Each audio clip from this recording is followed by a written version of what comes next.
Hey, what's up? If you followed my channel for a while, you might watch that video I compare 80%, 90% and 100% hydration sourdough bread. I put the link somewhere here. You can go and check it out later. But to be honest, it wasn't my perfect 100% hydration sourdough bread. That's why today I decided to make a perfect 100% hydration sourdough bread. It means the same amounts of flour and water. Can you believe that? So let's get into this, shall we? We need a clean bowl, 7 grams salt, 350 milliliters water, 70 gram active starter. Mix everything together. Now go ahead and add 350 gram bread strong flour.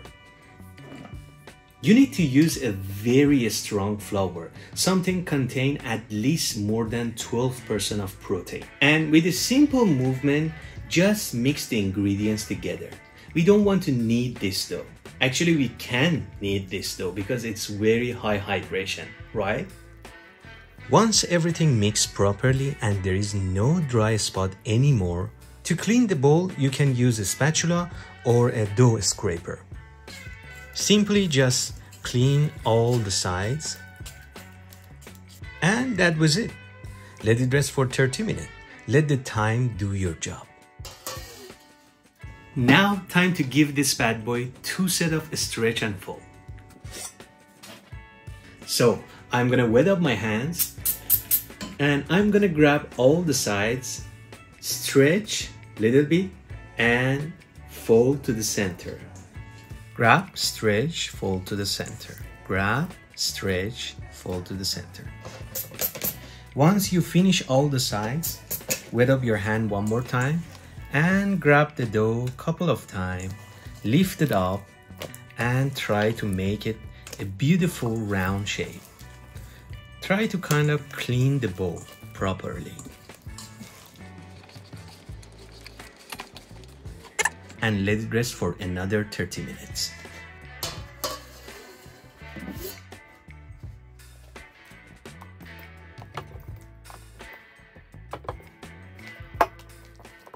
And let it rest for 45 minutes.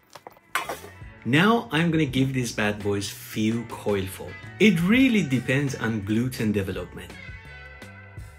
Go under the dough, grab it, lift it up. These two sides gonna meet each other and like so, I'm gonna fold it gently. It's not gonna stick to your hands anymore. Now cover it up and let it rest for another 45 minutes. Alright, after 45 minutes, I'm gonna give it one more coilful. And I'm gonna do the window pane test. Grab the little part of the dough and try to stretch a little bit and see how the gluten is strong now. But if you think it needs more coil fold or stretch and fold, let it rest for another 30 to 45 minutes and give it another coil fold. For this dough, I end up with 3 sets of coil fold.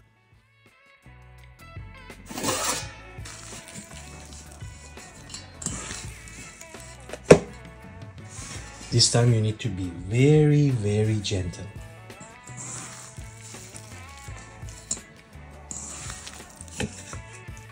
That's it. And now cover it and let it finish its small fermentation. Because I live in East Asia, my room temperature is always between 28 to 29 degrees Celsius. So it takes 1 hour for this dough to finish its ball fermentation. Flour up everywhere.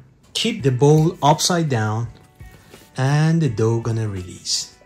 That's another sign of a good, well-proofed dough.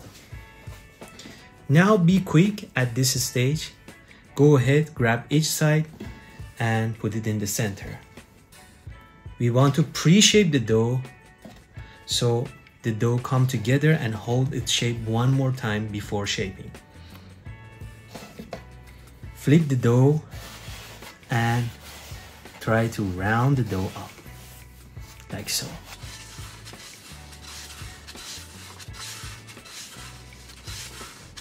With the help of the surface, we pull the dough and push the edges inside, and we try to create tension as much as we can. And voila. Let it rest for 20 minutes, uncover on the counter, and 20 minutes later, we go back to it and we're gonna shape it. Use a little bit more flour, nothing wrong with it.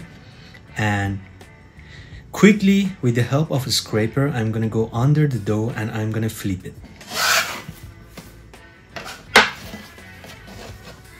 All right, now the sticky part face to me. Simply just grab one part and put it into the center.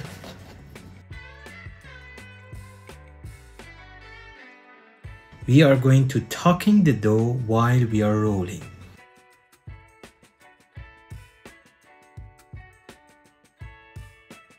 I'm gonna seal the edges. Again, make sure you are so gentle because the dough is super sticky. Before shaping, you need to flour up your banneton generously and transfer it into the banneton. Like so.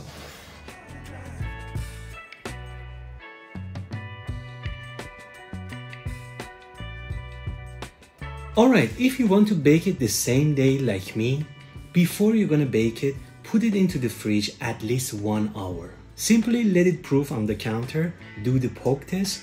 If it passed the poke test, then transfer it into the fridge while you are preheating your oven at 250 degrees Celsius. I preheat this bad boy.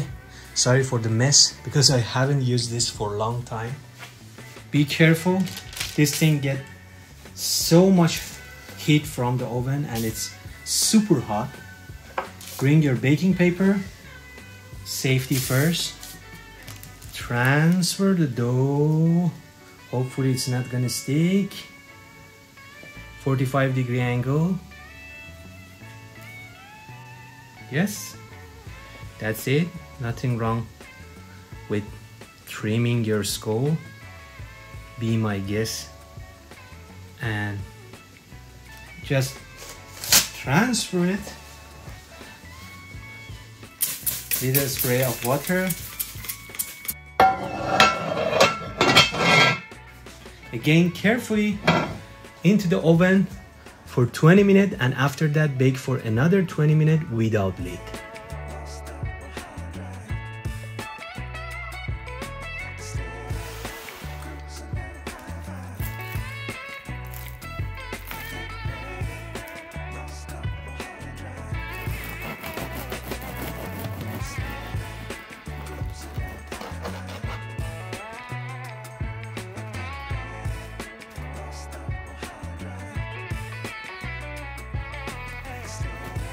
Beautiful, right?